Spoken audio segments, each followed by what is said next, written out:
आज के इस प्रोग्राम में आप सबका खैरमकदम करते हुए मुझे बहुत खुशी हो रही है। ख्वातीन खुदाई तहरीक की जानिब से इस प्रोग्राम में आज का मेन मौजूद की तरफ हम लोग आगे इस प्रोग्राम को कर रहे हैं। ख्वातीन बेदारी तहरीक जो एक मुस्लिम ख़वातीन का एक प्लेटफॉर्म है जिसका मकसद है लेडीज़ में, तमाम लेडीज़ में और ख़ास तौर से मुस्लिम लेडीज़ में ज़्यादा से ज़्यादा ख़वातीन को बताया जाए कि उनकी ज़िम्मेदारियां क्या हैं और उन्हें समाज में क्या करना है। भाइयों और बहनों, हमारा समाज मुश्तमिल है 50% करीब मर्द और 50% करीब औरतें। निस्फ जितनी जिम्मेदारी हमारे समाज में काम करने की मर्दों पर है, उतनी ही जिम्मेदारी ख़वातीन पर है। ख़ास तौर से हम जिस मज़हब को मानते हैं, इस्लाम, इस इस्लाम में औरत और मर्द को समाज के तमाम कामों में, मिल्लत के सारे कामों में और अपने मुल्क के कामों में हिस्सा लेने का न सिर्फ उनकी अहमियत है बल्कि उनका हक़ है। तलबुल इल्म फरीज़तुन अला कुल्लि मुस्लिम रसूलुल्लाह की हदीस है कि मुस्लिम मर्द और मुस्लिम औरतें दोनों के लिए तालीम का हासिल करना ज़रूरी है, क्योंकि समाज की तामीर के लिए, समाज को बेहतर बनाने के लिए, इंसानी समाज को जहाँ मर्दों की जिम्मेदारियाँ हैं वहाँ औरतों और ख़वातीन की जिम्मेदारियाँ बराबर की। इन हालात में, हिंदुस्तान में हम जिन हालात से गुज़र रहे हैं, इन हालात में बहुत ज़रूरी हो जाता है कि हम ख़वातीन में ख़ास तौर से और ख़ास तौर से मुस्लिम ख़वातीन में मुल्क के हालात के बारे में, अपनी मिल्लत के हालात के बारे में, हमारे काम करने के मामले में, सारी चीज़ों के मामला में ज़्यादा से ज़्यादा जानकारी दी जाए और पढ़ी लिखी ख़वातीन ख़ास तौर से ज़्यादा इस बात की ज़िम्मेदार हैं कि वो बातों को समझें, मुल्क के हालात को समझें और उसके बाद अपनी ज़िम्मेदारियाँ पूरी करें। हिंदुस्तान की तामीर और तरक्की ख़वातीन के पार्टिसिपेशन के बग़ैर और भरपूर पार्टिसिपेशन, भरपूर हिस्सेदारी नामुमकिन है। ये मुल्क एक विशाल मुल्क, विकसित भारत उसी वक्त बन सकता है जब यहाँ मर्द के साथ साथ हमारी लेडीज़, ख़वातीन भी अपना हिस्सा इस मुल्क की तामीर और तरक्की में दें। और ख़ास तौर से मुस्लिम समाज के लिए ये और ज़्यादा ज़रूरी चीज़ हो जाती है कि इन बातों की तरफ तवज्जो ज़्यादा की जाए। ख़वातीन बेदारी तहरीक गुज़िश्ता 20 साल से इन कामों में मसरूफ़ है। हमारे काम की तफसील बहुत मुख्तसर तौर पर मुस्लिम इलाक़ों में ख़ास तौर से छोटी छोटी नशिस्तें करना, यहाँ उनको तालीम के बारे में, सेहत तंदुरुस्ती के बारे में और कायदाना सलाहियत, लीडरशिप कैपेबिलिटीज़ उनमें डेवलप किया जाए। ये एक रजिस्टर्ड तंजीम है जो हुकूमत मग़रिब बंगाल से रजिस्टर्ड है बाकायदा, उस ज़माने से ही, आज भी। हमारा फील्ड जो अभी सरदस्त काम करने का है, टीचर्स, हमारी बहनें जो मुख्तलिफ़ स्कूलों में, मुख्तलिफ़ मदारिस में तालीम हासिल दे रही हैं, उन टीचरों को इसकी तरफ तवज्जो दिलाना, इस काम की तरफ आगे बढ़ाना, क्योंकि लीडरशिप कैपेबिलिटीज़ डेवलप होगा तालीम याफ्ता ख़वातीन ही में। तालीम याफ्ता ख़वातीन में लीडरशिप डेवलपमेंट होता है, कायदाना सलाहियत। मुसलमानों में मदारिस का एक जाल बिछा हुआ है। हम पिछले 4-5 साल से उर्दू मीडियम के मदारिस जो चल रहे हैं अतराफ़ कलकत्ता में और कलकत्ता में, उनकी तरफ हमारी तवज्जो ज़्यादा है और उनकी बच्चियों में जो नीडी ज़रूरतमंद हैं उनको स्कॉलरशिप देना, टीचर्स ट्रेनिंग का इंतज़ाम करना, गर्ल्स स्कूल जो हमारे यहाँ है, बच्चियों के स्कूल, उन स्कूलों में जाकर अवेयरनेस के लिए मीटिंग करनी, बताना उनको। और इनमें सिर्फ इतना ही नहीं कि मिल्लत के लिए आपको काम करना है, अपने आप को भी डेवलप करना है। Unless you develop yourself you cannot help others to develop. ये तो साफ बात है। अगर आप तालीम हासिल नहीं करेंगी तो आप तालीम दूसरों को कैसे दे सकेंगे? आपके अंदर अगर तालीम का वो सही रूप नहीं, शक्ल नहीं आएगी तो दूसरों को कैसे दे सकेंगे? इसलिए हमारी कोशिशें हैं इस काम में। हमारी सदर मोहतरमा डॉक्टर नौशबा खातून साहबा हैं, उज़्मा आलम साहबा हैं, डॉक्टर सहरुन्निसा साहबा, कमर जहाँ साहबा और जावेद अनीस साहबा, कई लोग हैं जो मुसलसल इसमें काम कर रहे हैं। काम कितना सख्त है आप समझते ही होंगे। ख़ास तौर से मुस्लिम मिल्लत की जो हालत है उसके बारे में आपको बताने की ज़रूरत नहीं है। और उसमें ख़ासतौर मुसलमान ख़वातीन को इनका एजेंडा ही दे दिया गया है, सेट कर दिया गया है कि आप घर के हाल चाल को देखिएगा और घर के हाल को सुधारिएगा बस। और आप शॉपिंग कर सकती हैं, जा सकती हैं, बाकी सारे कामों में जा सकती हैं, लेकिन समाजी मसाइल, सियासी मसाइल, तालीमी मसाइल, इसमें आपको कोई ख़ास करने का नहीं है। आपने बच्चों को स्कूल में दे दिया बस, ठीक है। नतीजा इसका यह है कि आज हमारी ख़वातीन की जो स्कूल हैं, गर्ल्स स्कूल, उर्दू मीडियम ख़ास तौर से,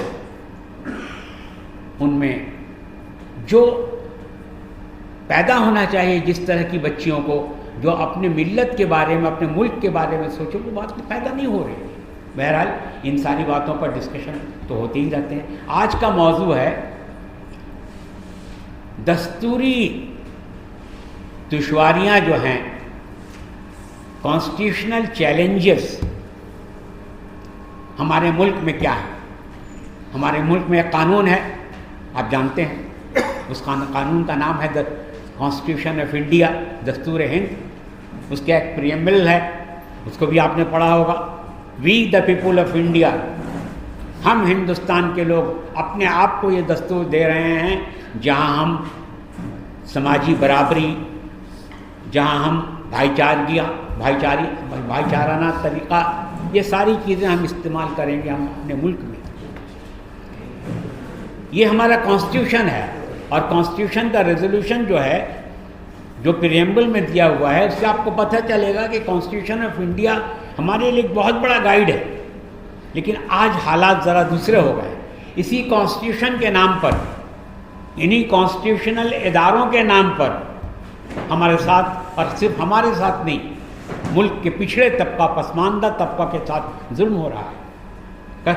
दस्तूर के नाम पे, कॉन्स्टिट्यूशन के नाम पे हमारे साथ नाइंसाफ़ियाँ हो रही हैं और ये एक बड़ा अजीब व गरीब तरीका है। ऐसे दुश्मन का मुकाबला करना आसान है जो सामने हो, और एक ऐसा दुश्मन जो आड़ में लेके नए नए तरीक़ों को सामने रख के हमारे पीछे पड़ा हुआ है, उसका मुकाबला करना बड़ा मुश्किल है। तो ख़वातीन, मुस्लिम ख़वातीन को ये जानना है। मैं सिर्फ 2-3 बातें आपके सामने पेश करके बस अपनी बात ख़त्म करूँगा, क्योंकि आपको बोलना है। देखिए, कई क़वानीन हमारे कॉन्स्टिट्यूशन ऑफ इंडिया के तरीक़े के मुताबिक पास हुए। ट्रिपल तलाक़, ये मसला मुसलमानों का बिल्कुल शरई मसला था। इसको कॉन्स्टिट्यूशन के ज़रिए, पार्लियामेंट के ज़रिए पास किया गया, और चूँकि मुस्लिम क़यादत में इत्तेफाक और इत्तेहाद नहीं है, इसलिए हम वो फ्रंट तैयार नहीं कर सकें जो पार्लियामेंट में मुकाबला करे, जो सुप्रीम कोर्ट ऑफ इंडिया में मुकाबला करे सही तरीक़ा से, वो हम नहीं कर पाए, क्योंकि हम बिखरे हुए हैं, हम मुख्तलिफ खानों में बैठे हुए हैं, हमारी लीडरशिप नहीं है। मर्दों में नहीं है तो औरतों के बारे में क्या आप सोचिए। बहरहाल, तो ये एक है। उसके बाद देखिए वक्फ का कानून, ये बिल्कुल मुस्लिम मसला। कॉन्स्टिट्यूशन गारंटी दे रहा है कि यहाँ हर फ़िरके को अपने कानून को मानने का, उस कानून के मुताबिक अपने को चलाने का, उस कानून के मुताबिक अपने समाजी मसाइल, मुआशरती मसाइल को हल करने की आज़ादी है, ये कहा गया है। कॉन्स्टिट्यूशन में है, दस्तूर हिंद में है। लेकिन इसी के ज़ेर साया वक्फ एक्ट आया, नया कानून, जिस कानून ने पूरी शक्ल ही बदल दी है वक्फ एक्ट की। कमजोरियां कुछ ज़रूर थी, लेकिन उन कमजोरियों का मतलब नहीं है कि पूरे के पूरे एक्ट को ही हजम कर लिया जाए। आप उन कमजोरियों को दूर करने के लिए मामला को आगे रख सकते थे, लेकिन ये पूरा इसी बहाने, हमारी कमजोरियों के बहाने ऐसा हुआ है कि हम उसका मुकाबला नहीं कर सके और वो कानून पास हो गया। This was under constitution of India. उसके बाद अभी देखिए एक आया हुआ है शहरियत का कानून, सिटीजनशिप एक्ट। अरे भाई, सिटीजनशिप बनाने का तरीका यह है कि या नेचुरल सिटीजन होगा या बनाया गया सिटीजन होगा। बनाने के कुछ कवानीन है, कवानीन सबके लिए बराबर है, मुसलमान हिंदू सबके लिए। लेकिन अब कानून क्या आ गया कि नहीं, दुनिया के दूसरे ममालिक में, ख़ास तौर से हमारे पड़ोसी ममालिक में अगर गैर मुस्लिमों पर जुल्म होगा तो वो आके हिंदुस्तान में शहरियत हासिल कर सकते हैं। इससे मुसलमान को अलग रख दिया गया। मुसलमान पर अगर जुल्म होगा तो कोई बात नहीं, वो वहीं रहो या कहीं और जाओ। ये तो हमारे कॉन्स्टिट्यूशन की रूह नहीं थी। This was not the spirit of the constitution of India. We pledge our self, we give our self, equality, fraternity, ये तो हम लोग का था ना भाई, कहाँ गया भाई? तो ये भी कॉन्स्टिट्यूशन के ज़रिए ही हुआ। अभी और सारी बातें कॉन्स्टिट्यूशन, मुस्लिम समझ लीजिए वो आपका यूनिफॉर्म सिविल कोड भी इसी के ज़रिए हो रहा है। तो इसके ये तो हुए कवानीन। अब आइए कानूनी इदारे, उनको भी ऐसा किया जा रहा है कि आहिस्ता आहिस्ता नाम कानूनी इदारा, लेकिन उसको ऐसा कायम किया जाए कि ये मुसलमानों के लिए, पसमानदा तबक़ात के लिए ये जुल्म सितम करे। नाम कानून के ज़रिए हो रहा है। Election commission of India, information commission, सारे कमीशन जो हैं, even supreme court, honourable supreme court, सारे इदारे ये हुकूमत के इदारे हैं। पुलिस की तरफ से आइए तो CBI, इनकम टैक्स, सारी चीज़ें, ED, ये सारे गवर्नमेंट के इदारे हैं। लेकिन इन इदारों को भी ऐसा किया जा रहा है आहिस्ता आहिस्ता कि इसमें हेड को ऐसा बैठाया जाए कि वो उन ख़यालात की तर्जुमानी करे जो ख़यालात एक पर्टिकुलर पार्टी के ख़यालात हैं, हिंदुस्तान के ख़यालात नहीं। अभी अभी ताज़ा दलित लोगों का जो स्कूल चलता है लड़कियों का, उस स्कूल में अभी सर्कुलर एक गया है कि तमाम वहाँ दलित स्कूलों में यह पढ़ाया जाएगा कि modern education is bad for Dalits. अजीब वो गरीब बात है। मॉडर्न एजुकेशन दलित तबक़ात के लिए, ट्राइबल्स के लिए ये सही नहीं है। हमारे पुराने जो एजुकेशन है, मनुस्मृति का एजुकेशन, 50,000 साल पुराने का एजुकेशन, वही एजुकेशन ज़्यादा बेहतर है। ये कहाँ हो रहा है? हुकूमत के बनाए हुए इदारों में हो रहा है। बहरहाल अपनी बात कहने का सबों को हक है, लेकिन हुकूमत के तहत ऐसा नहीं होना चाहिए। ख़वातीन बदारी तहरीक इस्लामी और बुनियादी अकायद की तरजीह देना और एक इस्लामी मुआशरा कायम करना, तालीम की तरगीब की तहरीक, सेहत, तंदुरुस्ती, असूलों की जानकारी और उन पर अमल करना, ख़वातीन में कायदाना सलाहियत पैदा करने का ताउन, मुल्क व मिल्लत की मिसाइल दूर करने में शामिल होने की तहरीक। खदिरपुर, मटिया बुरुज, ख़ासतौर से हम मुसलमान इलाकों में ज़्यादा काम करते हैं, तो खदिरपुर, मटिया बुरुज, राजा बाज़ार, हौड़ा के मदारिस में ज़रूरतमंद तालिबात को हर साल वज़ाइफ देना। जो गैर अनएडेड मदरसाज हैं, जो बच्चियाँ वहाँ पढ़ती हैं, कोशिश करते हैं कि उन बच्चों को कुछ इनकरेजमेंट किया जाए, तो हर साल हमारे यहाँ से स्कॉलरशिप दी जाती है। 2-2 बच्चियाँ वो मदरसे से हम लोग सेलेक्ट करते हैं, तो उनको हर साल वज़ाइफ दिया जाता है। उन्हीं की टीचर्स को एक ट्रेनिंग दी जाती है साल में एक बार कि किस तरह से बच्चों के साथ कैसे उनका कॉन्फिडेंस बिल्ड किया जाए, कैसे उनको मेन स्ट्रीम में लाया जाए। तो टीचर्स का वर्कशॉप भी चलता रहता है। ख़वातीन बदारी तहरीक स्कूलों और कॉलेजों में दीगर एक रोज़ा बाकायदा वर्कशॉप का एहतमाम करती है। ज़रूरतमंद तालिबात में माली ताउन, स्कॉलरशिप की तस्कीम और गर्ल्स स्कूलों के उस्ताज़ा के साथ मुलाकात और एहतमाम भी किया जाता है। तो ये एक मेन मकसद है और अल्हम्दुलिल्लाह हम ये करते चले आए हैं, हर साल हमारे साथ होता है। लेकिन आज के इस प्रोग्राम का बहुत ही इम्पोर्टेंट मौजू है constitutional challenges with women.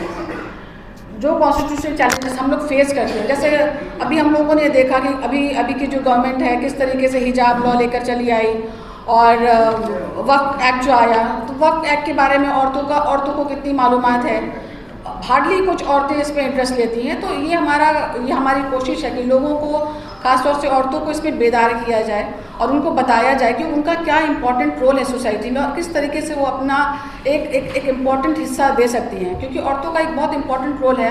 Half of the आबादी औरतों की है।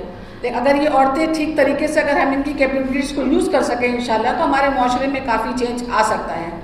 तो ये हमारा एक मेन मकसद है। तो इसी के तहत हम लोगों ने देखा फिर अभी रिसेंटली कितने सिर्फ ये हिजाब है, ट्रिपल तलाक का जो मसला है, अभी असम में आपने देखा ना कि वहाँ पे गवर्नमेंट ने कह दिया कि जिनकी 4 बीवियाँ होंगी तो उस आदमी को 7 साल की सज़ा हो जाएगी। तो ये सब चीज़ों को लाना मतलब एक पर्टिकुलर कम्युनिटी को टारगेट करना। इसके अलावा भी जो मेन मुद्दा है डोमेस्टिक वायलेंस है और औरतें जो परेशान होती हैं, उनका जो प्रॉपर्टी लॉज है जो उनको हिस्सा नहीं दिया जाता है, तो ये अगर देखा जाए तो बहुत ही अनअवेयरनेस है औरतों के बीच में और औरतें इन सब मामलों में ज़्यादा बोलना नहीं चाहती। लेकिन जिसका हक उनको है तो मुझे लगता है कि उसको हक मिलना चाहिए और औरतों को इसकी मालूमात हो तो वो शायद बेहतर तरीके से लड़ सके। इसी को जहन में रखते हुए ये प्रोग्राम रखा गया है। और अभी हमने देखा कि the legal system of India has witnessed a significant development regarding women rights over the years. Women have played crucial role in shaping the legal landscape through constitutional challenges. These legal battles have addressed issues like gender equality, personal laws, representations. Their efforts have prompted reforms and broadened legal interpretations. Constitutionally, these challenges have contributed to more inclusive society. The fight for women's rights has been a long journey marked by perseverance. The impact of these constitutional challenges will continue to resonate in the future. So navigating this legal system, the legal system can be complex endeavor, particularly when facing constitutional challenges. Women often encounter unique obstacles in the pursuit of justice within the system. Sociopolitical biases and systematic inequalities can create additional hurdles during legal proceedings. Access to resources such as legal representations is sometimes limited to women. The duration and cost associated with these challenges can be substantial, adding stress. Furthermore, gender-biased discrimination can influence outcomes. Ultimately, overcoming these challenges necessitates persistence, advocacy, and systemic reforms. These reforms would work to promote fairness and equality for the women. India often celebrates its cultural richness and resilience, yet its labor market tells a different story, where women make up less than a quarter of the workforce. This isn't just a static, it's a reflection of deep systematic barriers. Laws like Equal Remuneration Act, Maternity Benefit Act was introduced with the intent to support women participation in the workplace. On paper, they promise protection, equality, and even empowerment, but in practice, the story is far more complex. The laws often fail to address the everyday realities of women workers. In some cases, they even create unintended barriers like employers' hesitation to hire women to avoid cost of compliances. The structural barriers run deep. Workplaces are often unsafe. Gendered expectations around caregiving remain rigid. And critically, more than 90% of the working women in India are in an informal sector, employed without contracts, protections, or pathways to redress. For them, legal safeguards are more myth than reality. Now, with Karnataka approving one-day paid menstrual leave per month for women in the workforce, the headline might read like progress, but it also raises a deep question. Does this new law open a door or erect yet another threshold that women must justify crossing? तो ये सब legal problems हम लोग हमेशा face करते आए हैं और इसी पे डिस्कशंस है हमारे साथ आज हम करेंगे इंशाल्लाह। और इस डिस्कशंस के लिए हमारे पास कुछ एमिनेंट स्पीकर्स हैं, we have from different fields We have Shabana Ijaz, she is a chief reporter from Sahara. We have advocate Shamima Khatun, High Court की lawyer है ये, she is there. Then we have Kamar Jahan साहिबा, social activist है, वो discussion करेंगे इंशाल्लाह. Then we have Dr. Sehrun Nisa Baji, she is a retired principal of Anjuman Girls High School. और आज के प्रोग्राम की सदारत करेंगी हमारी जो प्रेसिडेंट है नौशबा खातून साहिबा इंशाल्लाह. तो एक पावरफुल इम्पैक्ट डिस्कशन होगा इंशाल्लाह and hopefully we are going to find way out कि किस तरीके से हम लोग औरतों को लेकर काम करें और लीगल जो एस्पेक्ट है उससे हम लोग कैसे स्ट्रगल करें. बहुत सारे केसेस मेरे पास भी आते हैं. अभी इस दौरान मेरे पास 4 केसेस आए हैं एंड मुझे बहुत अफसोस होता है कि एडमिनिस्ट्रेशन या पुलिस से जो सपोर्ट हम लोगों को मिलना चाहिए वी फेल एक्चुअली. और बहुत सारी औरतें ऐसी हैं जो लड़ना चाहती हैं लेकिन इतना कॉम्प्लेक्स है कि वो लड़ नहीं पाती. और एज वी नो कि लीगल सिस्टम इतना ज़्यादा डिफ़िकल्ट हो गया है कि इतना टाइम बाउंड हो गया है कि औरतें कहीं ना कहीं हार भी जाती कि नहीं छोड़ दीजिए मुझे नहीं लड़ना है, या कहीं ना कहीं ड्रॉप आउट हो जाती हैं. तो ये एक बड़ा चैलेंजेस है हम लोगों के सामने और कहीं ना कहीं औरतें इसको लेकर इस बर्डन को लेकर एक्चुअली अपनी ज़िंदगी गुजार रही हैं. तो इंशाल्लाह आज के डिस्कशन के बाद एक कुछ हम लोगों के सामने निकल कर आएगा और इंशाल्लाह हम ये भी कोशिश करेंगे कि नेक्स्ट सेशन जो हमारा होगा वो अवेयरनेस होगा कि legal awareness for the womens इंशाल्लाह. एक वो भी हम लोग कोशिश करेंगे इसके बाद का प्रोग्राम. तो इससे सबसे पहले मैं इस टॉपिक पर डिस्कशन करने के लिए मैं इनवाइट करूँगी एडवोकेट शमीमा खातून साहिबा को कि लीगल क्या एस्पेक्ट है और किस तरह से इसको किया हम. सो मैक्सिमम यहाँ जो काम कर रही हैं आज आई हैं तो वो लोग काम करने वाली औरतें हैं. तो इनको क्या है, हम एक एजुकेशन मिला है, एजुकेशन के दायरे में इनको कुछ काम मिला है, वो इधर गवर्नमेंट की तरफ से या सेल्फ एम्प्लॉयड की तरफ से. जैसे मैं लॉयर हूँ, मैं गवर्नमेंट के काम नहीं करती, मैं इंडिविजुअल प्रैक्टिशनर हूँ. सो अल्हम्दुलिल्लाह ये मेरा श्रेय जाता है मेरे पेरेंट्स को कि उन्होंने हमको पढ़ाया लिखाया और आज हम जो खड़े हैं आपके सामने ये हमारा कुछ भी नहीं है, ये हमारे अम्मी और मेरे पापा का बहुत बड़ा कंट्रीब्यूशन है. एंड ऑब्वियसली जो अल्लाह ताला ने हमको नियत करता कि मैं आज एक लॉयर होकर आपके सामने आके मैं कुछ बोल पा रही हूँ. अब है चैलेंजेस. औरतों को 4 चैलेंजेस अभी लीगली बहुत फेस किया जा रहा है. सबसे पहली चैलेंजेस है जेंडर चैलेंजेस. मतलब तुम औरत हो, तुम ये काम नहीं कर सकती, मैं मर्द हूँ, मैं सब कुछ काम कर सकता हूँ. अब यहाँ पे औरतों का क्या है, औरत अगर कोई ऑफिस में काम करती है उसे बहुत सारा हैरेसमेंट, लाइक अभी पॉश एक्ट आया, if you aware of the posh act. Posh act ये बना है is because of the NGO के कंट्रीब्यूशन से. अगर एनजीओ कुछ एनजीओ नहीं आते, नहीं बोलते कि औरतों के साथ क्या सलूक किया जाता है ऑफिसों में, तो ये पॉश एक्ट शायद नहीं आता. अब ये पॉश एक्ट क्या है, पॉश एक्ट एक केस को बेस करके बना है. एक छोटा सा स्टोरी है, राजस्थान से शुरू हुआ था वो स्टोरी. अब वो स्टोरी शुरू होकर वो पॉश एक्ट में अभी तब्दील हुआ है. अब ये पॉश एक्ट में जो राइट्स दिए जा रहे हैं औरतों को कि अगर वो सेक्सुअली हैरेस होती है या मेंटली हैरेस होती है ऑफिसों में, जहाँ वो ऑफिस में काम करती है और जहाँ का आपका मेन स्ट्रेंथ है मोर देन 10, तो अभी कंपलसरी बना दिया गया है कि आपको पॉश एक्ट फॉलो करना ही होगा.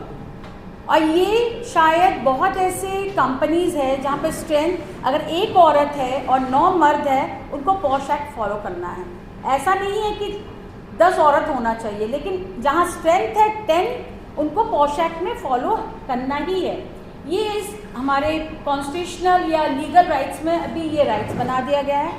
इसके अलावा अब जैसे सर बोल रहे थे कि बहुत औरतों का समस्या हो जाता है तलाक को लेकर, डोमेस्टिक वायलेंस को लेकर. हम लोग क्या है हम अगर डिफ्रेंशिएट करते हैं, अगर हम रिलीजन बेस्ड में डिफ्रेंशिएट करते हैं, तो हम लोग को एज अ मुस्लिम गर्ल, मेरी शादी को हो गई 20 साल, मुझे भी बहुत कुछ फेस करना पड़ता है, लेकिन हम एक जगह जाकर अपने को कॉम्प्रोमाइज़ करते हैं. क्या कॉम्प्रोमाइज़ करते हैं? ये कॉम्प्रोमाइज़ करते हैं कि ये मेरे माँ बाप का सीख नहीं है, ठीक है झगड़ा होता है, आप उसको मान लीजिए, लेकिन वो मानना उस हद तक ठीक है जिस हद तक आप सह सकें। इसीलिए अभी देखिएगा कंपैरेटिवली अगर स्टडी किया जाता है कि मुस्लिम गर्ल्स का जो रेटिंग है वो जो पुलिस के पास जाती है या डोमेस्टिक वायलेंस में आती है उसका रेट लेकिन कम है compare to any other class. अभी भी ये बहुत ही कम है क्योंकि हम मुस्लिम इस वजह से नहीं जाते हैं कि हमारे फैमिली बैकग्राउंड में कौन क्या कहेगा, इस सोच से हम अपने राइट्स के लिए नहीं लड़ते हैं। अब हमारा राइट्स क्या है? हमारा राइट्स ये है अगर आप पर कोई भी किसी भी तरह का अत्याचार हो रहा है, जुल्म हो रहा है, तो आपको बताना होगा। हम इस पर बैकग्राउंड में है बोलकर हम बैठे रहेंगे, ये लेकिन ये चिन्ह नहीं बनना चाहिए। हम एज अ औरत जब हम खड़े हो रहे हैं, आपको अपना लीगल राइट्स जानना है। आप जाइए नहीं जाइए वो आपकी पर्सनल निजी मामला है, लेकिन आपको आपकी राइट्स जानना चाहिए। अगर आप पर कोई डोमेस्टिक वायलेंस कर रहा है, ये आपका मैंने आपके पापा मीन्स फादर, अगर आपके भाई, अगर पड़ोस के कोई, तो आपका राइट्स क्या है? तो कुछ भी नहीं।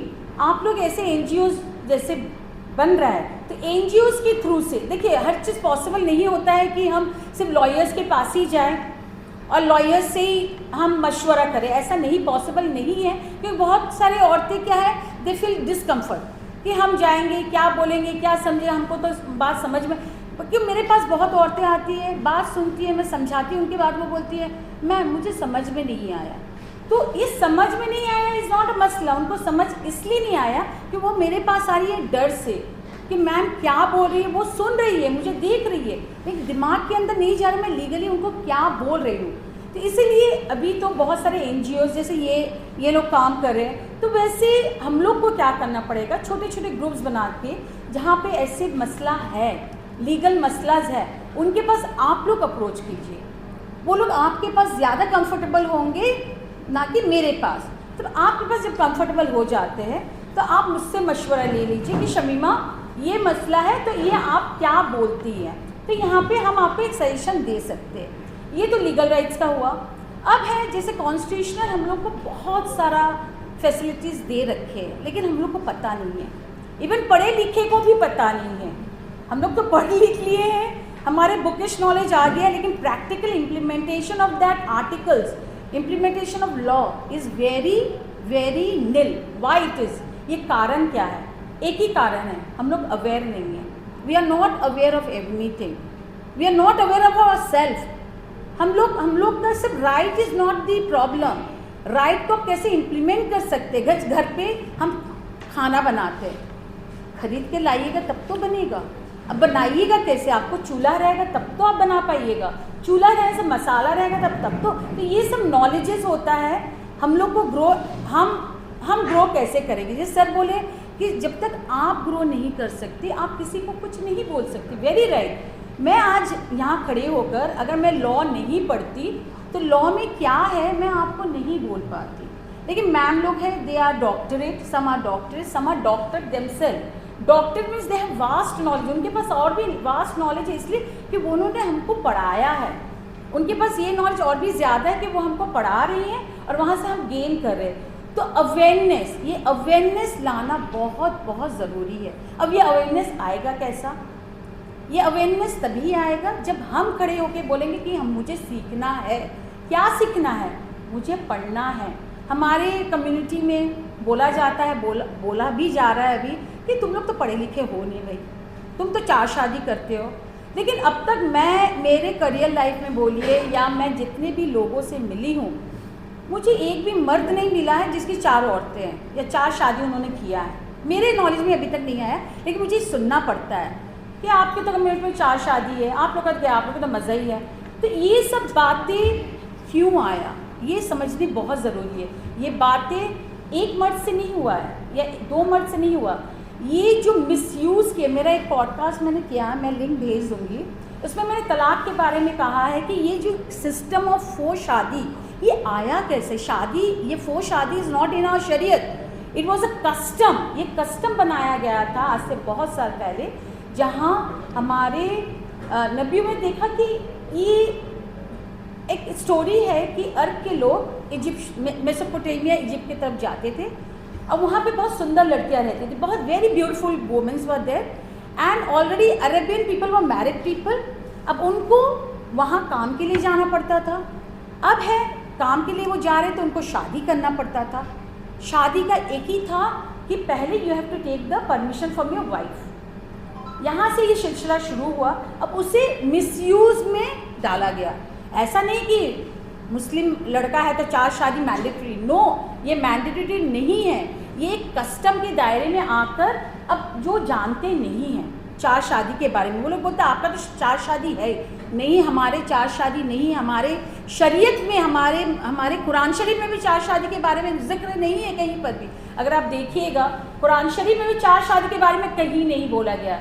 ये आया है आपके ट्रेडिशनल जो फॉलो किया गया था उस वक्त, वहाँ से ये 4 शादी का एक कॉन्सेप्ट आया। लेकिन ये तोड़ना हमारे ही काम है, ये हमको समझाना। जब मुझे कोई नॉन मुस्लिम बोलते हैं तो मैंने कहा कि मेरे पापा का तो 4 शादी नहीं है तो हम आपको नहीं बोल सकते, हाँ, लेकिन हम आपको समझा सकते हैं कि 4 शादी हमारे में नहीं है। हाँ देखिए, हर कौम में अच्छे बुरे रहते हैं। शायद एक ने बुरा किया बोलकर आप मुझे सुना रहे, तो आपके भी कौम में है शादी आप नहीं करते, आप रखते हैं, तो वो उससे भला तो आप शादी कर लीजिए। ये मैं बोलती हूँ, ये मेरा वर्ड्स रहता है कि भले आप रखने के वजह आप उसको इज्जत दीजिए कि वो मेरी वाइफ है, तो उससे क्या होगा, उस औरत का इज्जत बढ़ जाएगा। तो ये लगे मेरे साथ बहुत तर्क, बहुत झगड़ा, बहुत कुछ होता रहता है। एनी हाउ, अब रहा कि आर्टिकल्स, कॉन्स्टिट्यूशन हमारे को फंडामेंटल राइट्स देते हैं और कुछ डायरेक्टिव प्रिंसिपल्स होते हैं वो स्टेट्स हमारे लिए बनाते हैं। अब ये डायरेक्ट फंडामेंटल राइट्स क्या है? फंडामेंटल राइट्स वो है जो आपको मिलता ही मिलता है, जैसे आपका एजुकेशन, आपको नौकरी, आपका हेल्थ, आपका न्यूट्रिशन, ये सब बहुत सारे आर्टिकल्स कॉन्स्टिट्यूशन में दिया गया है कि ये आपका फंडामेंटल राइट्स है। आपको स्टेट डायरेक्टिव प्रिंसिपल के दायरे में लाकर आपको क्या क्या दे सकते हैं वो भी लिखा गया है। लेकिन ये सब हम लोग तभी कर पाएंगे जब हमारे जैसे लोग और एक को बोल पाएंगे। अब वो और एक को बोलने के लिए हम लोग को वो प्लेटफॉर्म चाहिए। देखिए, कोई अकेला, जैसे रविंद्रनाथ जी बोले हैं कि कोई अगर आपका बात नहीं सुनता है, कोई बात नहीं, आप अकेला चलिए।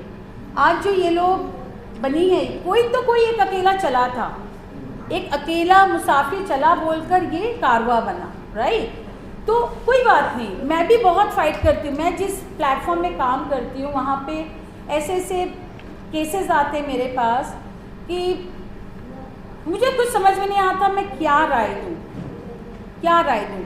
जैसे 2 दिन पहले एक लड़की मेरे पास आती है, वो केस करती है बेचारी, केस करके अब 2 दिन के बाद मुझे बोल रही है मैम मुझे केस उठाना है। तो मैंने उसे कहा कि ऐसा नहीं होता, तुम केस कर चुकी हो, वो लोग बेल ले रहे हो, तुम अभी बोल रही हो केस मुझे उठाना है, क्यों उठाना है? अब उसका ये है कि मैम वो मेरे साथ नहीं रहेगा। तो मैंने कहा ठीक है, जब नहीं रहेगा, मील नहीं हो रहा है, तो ask him to give you the mutual तलाक। वो बोल रही है नहीं, वो म्यूचुअल तलाक नहीं देगा। क्यों नहीं देगा म्यूचुअल तलाक? Do you have any idea about mutual तलाक? म्यूचुअल तलाक कब होती है? म्यूचुअल तलाक means 2 person agrees to give the तलाक। तलाक है मेनी फॉर्म्स, तलाक का बहुत सारा फॉर्म्स है। तलाक एक म्यूचुअली में होता है, एक लड़का लड़की को देता है, जो 3 तलाक में तब्दील हुआ है अभी मैं बोलूँगी। और एक है कि लड़की भी तलाक दे सकती है, लड़की भी तलाक वो दे सकती है, उसे खुला तलाक बोलते हैं, तलाक तौफीक बोलते हैं। तो ये लड़की बोल रही है नहीं, क्योंकि वो मुझे नहीं देखेगा, वो मुझे पैसा नहीं दे रहा है, मैं अपने को और ज़िल्लत में नहीं डालना चाहती, मैं तलाक ले लूँगी। तो मैंने कहा तुम क्या तलाक लोगी? नहीं, वो नहीं देगा तलाक, तो मुझे खुला लेना पड़ेगा। I do you understand the meaning of खुला? आप जब खुला लेती है आपको क्या क्या मैंने फीसेस करना पड़ेगा, तो do you have any idea? तो शी सेड नहीं मैम मुझे नहीं पता, मुझे पता मैं खुला दे सकती हूँ। तो मैंने उनको समझाया खुला इज समथिंग एल्स, अगर वो देते आपको तलाक तो ये है। तो उसको समझ में आया। अभी वो क्योंकि अब 2 नहीं हो रहा है, नहीं, प्रॉब्लम बहुत ज़्यादा बढ़ गया है, अब वो उसके ये है कि व्हाट शी विल डू। तो ऐसे ऐसे मसला आते हैं, ऐसे ऐसे मसला को फेस करना पड़ता है। अब है लॉ के दायरे में रहकर जो अभी जैसे डोमेस्टिक वायलेंस एक लॉ बन गया है, बहुत फेमस हुआ है। अब जैसे 125 हम पहले जैसे करते थे 125 मेंटेनेंस केस किया करते थे।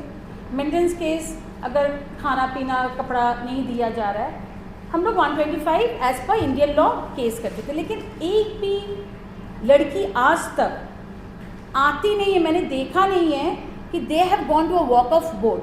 Walk of board is the first place. अगर कोई हस्बैंड एज पर शरीयत शादी करता है, एज पर शरीयत शादी करता है और उसे मेंटेन नहीं करता है, तो पहली चीज़ है वो औरत को वॉक ऑफ बोर्ड जाना पड़ता है. किसी को नहीं पता, नोबडी नोज अबाउट इट.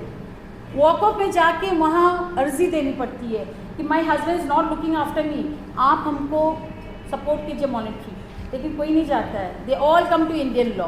तो जब आप इंडियन लॉ आकर इंडियन लॉ में आपको सुविधा मिल रही है, इसलिए उनको क्या है, उनको ये जगह मिल जा रहा है, गवर्नमेंट को भी जगह मिल जा रहा है. वो लोग को उनको पता है ये सब बात, लेकिन हम लोग इम्प्लीमेंट नहीं करते. हम लोग को पता भी नहीं है कि वॉक ऑफ बोर्ड से हम लोग को मेंटेनेंस मिल सकता है.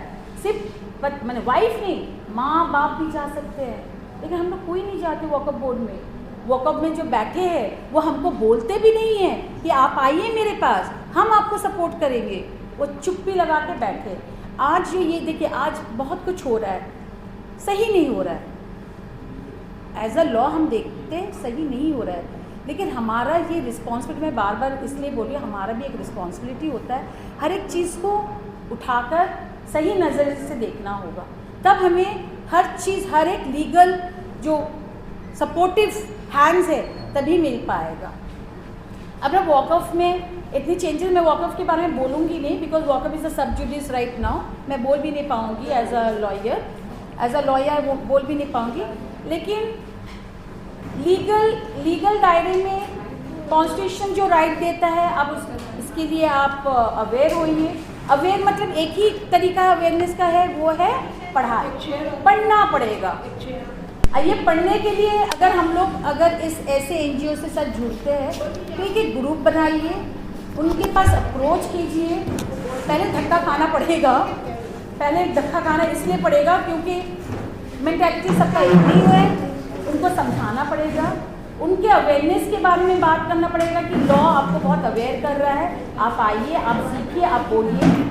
आपके हाथ में बहुत सारे इंस्ट्रूमेंट्स हैं, जैसे आप हाई कोर्ट जा सकती है, आप सुप्रीम कोर्ट जा सकती है, आप लोअर कोर्ट का डिस्ट्रिक्ट कोर्ट जा सकती है, उससे भी लोअर कोर्ट है आपका फौजदारी कोर्ट जा सकती है. आपका अगर कोई प्रॉपर्टी लेकर समस्या है, सिविल कोर्ट है. अगर मारपीट वाला कोई समस्या है तो फौजदारी मीन्स क्रिमिनल कोर्ट है. There many instrument has been given, but only problem is that we are not aware of our legal rights. So legal rights के लिए एक ही तरीका है कि you have to develop yourself at any cost, in respect of your any sex, whether you are girl और a boy. In the boys also there are many boys, उनको अपने लीगल राइट्स के बारे में पता नहीं होता है. उनमें एक चीज़ काम करता है कि मुझे तो सब कुछ पता है, लेकिन एक्चुअली क्या पता होता है जब हम उनसे पूछते हैं, जानते हैं, तब वो बोलते हैं कि मुझे कुछ नहीं पता इस लॉ का. तो ये चीज़ लाने के लिए एक है कि अब हम अगर, चलो मैं इस ऑर्गेनाइजेशन के बारे में नहीं जानती थी, आज मुझे पता चला. आई विल वेरी ऑनर्ड कि अगर आप मुझे ज्वाइन करवाती हैं, एंड विल वेरी हैप्पी कि आई विल अप्रोच. मैं हमेशा अप्रोच करूँगी कि ताकि 10 को नहीं, एक को तो समझा पाऊँ.